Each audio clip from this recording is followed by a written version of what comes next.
그날 서울의 더운 여름 오후, 아버지의 퇴직 기념 바비큐 파티가 한창이었다. 나는 가슴이 답답해지면서도 평소처럼 미소를 지으며 도착했다. 가벼운 하늘색 원피스를 입고 어머니가 칭찬했던 그 옷으로 평화를 유지하려 애썼다. 하지만 그 순간 형 민호의 주먹이 내 얼굴을 직격했다. 코뼈가 부서지는 끔찍한 소리와 함께 피가 쏟아지기 시작했다. 주위의 친척들이 숨을 죽인 채 얼어붙었고 나는 비틀거리며 핸드폰을 꺼내 112에 전화를 걸려 했다. 그런데 어머니가 내 손목을 붙잡고 핸드폰을 뺏어가며 속삭였다. 바보같이 왜 그래? 다들 당황스럽게 만들지 마. 아버지는 고개만 저으며 중얼거렸다. 또 과장하는 거야. 지은아, 그 말에 내 안에 무언가가 완전히 부서졌다. 가족이라는 이름 아래 숨겨진 배신과 침묵이 더 이상 견딜 수 없는 무게로 다가왔다. 나는 피를 흘리며 주차장으로 달아났고 차 안에서 오열했다. 거울에 비친 내 얼굴은 괴물 같았지만 그 안에서 새로운 결의가 피어올랐다. 이제는 침묵하지 않겠다. 그들이 모르는 내 힘으로 모든 걸 바꿔놓겠다. 우리는 서울 근교의 중산층 아파트에서 자랐다. 나는 늘 책임감 있는 막내로 형 민호보다 더 많은 짐을 짊어졌다. 민호는 35살이 되도록 부모님의 황금 자식이었다. 성격이 급하고 폭력적인 면이 있었지만 어머니 연희는 세련된 머리 스타일과 골프 클럽 멤버십으로 완벽한 이미지를 유지하며 민호를 감싸는 데 전문가였다. 감정 조종의 달인처럼 민호의 잘못을 덮고 나를 탓했다. 아버지 승호는 키가 크고 족이 백발이 된 신사였지만 갈등을 피하려 애쓰며 내 고통을 표현할 때마다 너무 예민해라고 일축했다. 이 패턴은 몇 년 전부터 시작됐지만 최근 5년 동안 더 심해졌다. 2019년 추석 저녁, 민호가 실직을 지적하자 나를 밀쳐 식탁 찬장에 부딪히게 했고 부모님은 형제끼리 장난치다 그런 거지라고 넘겼다. 2020년 8월, 도박 문제를 물으니 민호가 내 핸드폰을 부쉈고 어머니는 새 걸 사주며 취업 준비에 필요하니까 라고 변명했다. 2022년 6월에는 민호가 아파트 임대 보증을 거부하자 욕설을 퍼부었고 부모님은 형제애로 하는 장난이야. 내가 너무 민감해라고 가스라이팅했다. 금전적 조종은 끊임없었다. 민호는 차 수리에 쓴다고 300만 원을 빌려갔지만 실제로는 쓰지 않고 사라졌다. 돌려달라고 할 때마다 부모님은 민호의 잠재력을 봐해 너는 안정적이지 않니? 가족으로서 도와야지라고 화제를 돌렸다. 민호의 리더십을 칭찬하며 그가 돈을 요구하는 문자를 보낼 때 내 감정적 고통은 무시했다. 그래도 나는 희미한 희망을 품었다. 언젠가 부모님이 깨달아주겠지. 나를 지켜주겠지? 그 작은 불꽃이 가족 모임에 가게 만들고 전화를 받게 했으며 정상적인 척 연기하게 했다. 하지만 2024년 8월 15일 그 희망이 산산조각 났다. 파티는 강남의 고급 골프 클럽에서 열렸다. 따스한 햇살과 부드러운 바람이 고기 굽는 냄새를 퍼뜨리는 완벽한 날씨. 나는 일찍 도착해 준비를 도왔고 민호는 이미 맥주 몇 병을 비우며 얼굴이 붉어진 채 사촌들에게 과장된 성공담을 늘어놓았다.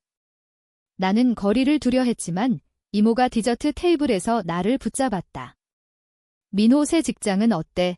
그녀가 커다란 선글라스를 고치며 물었다. 형한테 직접 물어보세요. 네, 내가 조심스럽게 답했다. 너희 둘이 친하다고 들었는데 특히 차 수리에 돈 도와줬다면서?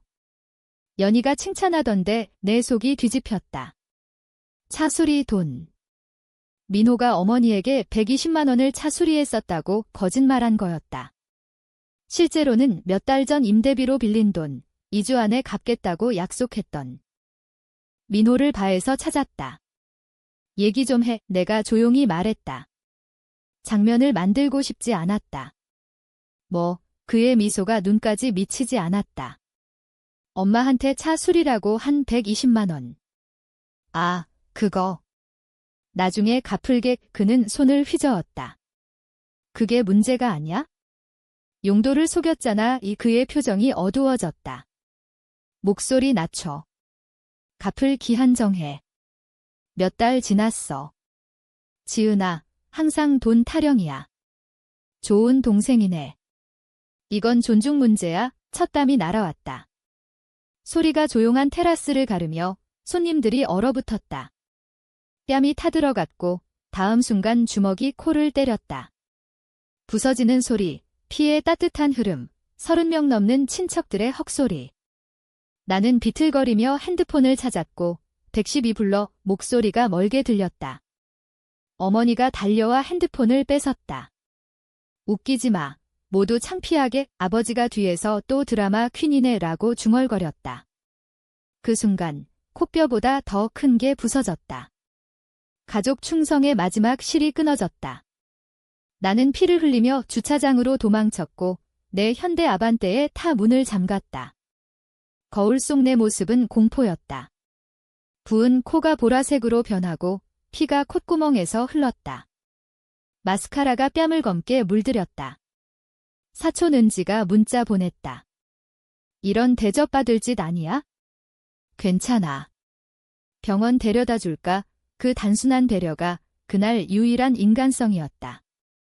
차 안에서 맑은 비처럼 명확함이 스며들었다. 더 이상 침묵하지 않겠다.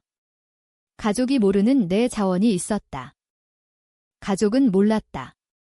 5년 전 나는 브라이트 패스 마케팅이라는 부업을 시작했다.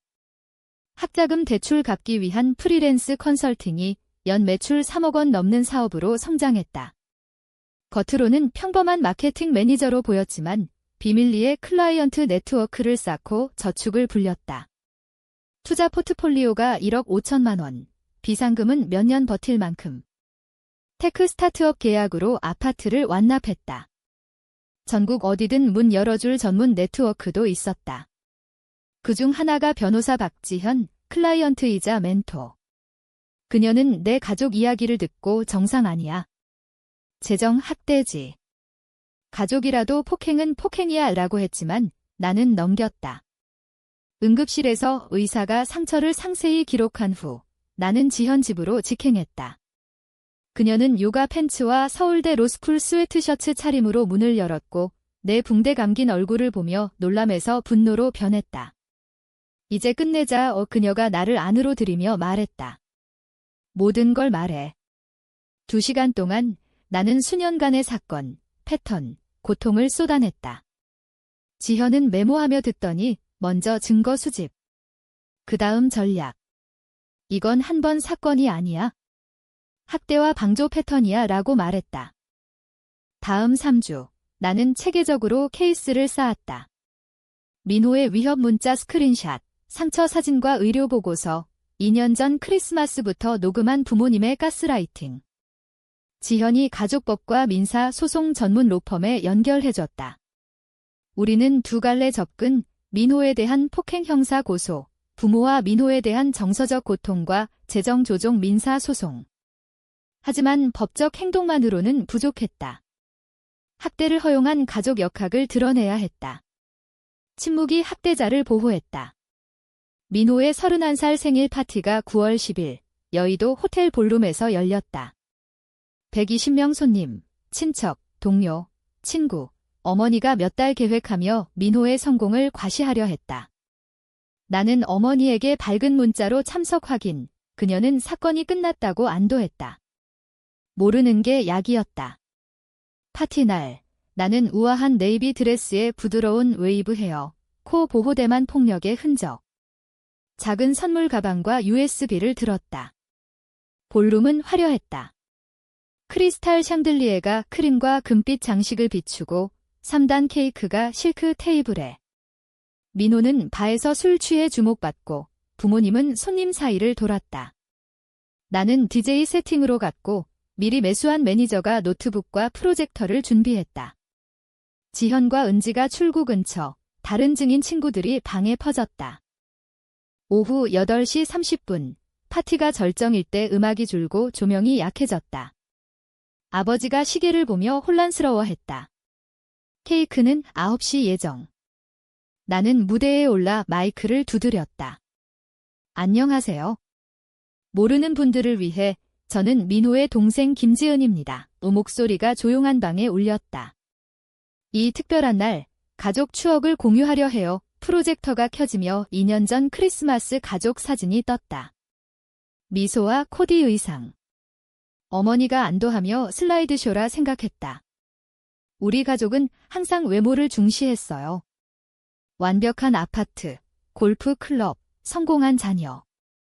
하지만 겉모습은 속일 수 있죠. 이미지가 바뀌며 8월 15일 내 얼굴 클로즈업, 부은, 피투성이, 충격받은 눈 우손님들의 헉소리가 퍼졌다.